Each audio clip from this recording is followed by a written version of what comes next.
The most awaited movie 'Baahubali the epic'. After 10 long years తర్వాత ఈ సినిమా మళ్ళీ రిలీజ్ అవుతుంది. రిలీజ్ కాదు, యాక్చువల్లీ 5.5 అవర్స్ ఉన్న మూవీని టోటల్‌గా ట్రిమ్ చేసి 3 అవర్స్ 45 మినిట్స్ వరకు తీసుకొచ్చారు. కొంతమంది 25 మినిట్స్, కొంతమంది 35 మినిట్స్ అలా అంటున్నారు. బట్ 43-45 మినిట్స్ ఉండబోతుంది ఈ సినిమా. So hey guys, welcome back to my channel ప్రాష్ మామ. కొత్తగా వచ్చిన వాళ్ళు ఎవరైనా ఉంటే సబ్స్క్రైబ్ చేసుకోండి.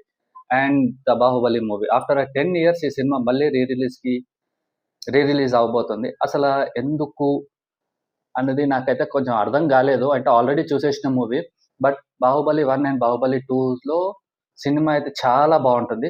బట్ కొన్ని సీన్స్ కొంచెం లాగ్ అనిపిస్తాయి. లైక్ ప్రభాస్ తమన్నా కొంచెం రొమాంటిక్ సీన్స్ కానీ, అనుష్కతో రొమాంటిక్ సీన్స్ కానీ, అండ్ అలాంటివి కొన్ని సీన్స్ కొంచెం లాగ్ అనిపిస్తాయి. మేబీ అట్లాంటివన్నీ ట్రిమ్ చేసి ఏమన్నా కొత్తగా యాడ్ చేస్తున్నారా లేదా అన్నది ఇంకా మేకర్స్ అయితే చెప్పలేదు. అండ్ సుబ్బు ఎర్లగడ్డ గారిది మొన్న ఒక ఇంటర్వ్యూ చూశాను. ఈ సినిమాలో ఎవరికో ఒకరికి ఎక్కడో దగ్గర కొంచెం డిసప్పాయింట్మెంట్ అయితే ఉంటుంది. ఎందుకంటే ఆల్రెడీ ఈ సినిమా మీద చాలా ఎక్స్పెక్టేషన్స్ ఉంటాయి. ఆల్మోస్ట్ 1.5 అవర్ మూవీని కట్ చేసేసారు.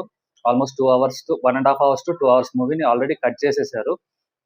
సో కొంతమందికి ఆ సీన్ నచ్చుండొచ్చు. అలాంటి సీన్స్‌ని మేము కొన్ని కట్ చేయాల్సొచ్చింది. సో కొంచెం నెగటివిటీ అయితే వచ్చే ఛాన్స్ ఉంది అని అంటున్నారు. బట్ నాకైతే ఇలా అనిపించట్లేదు.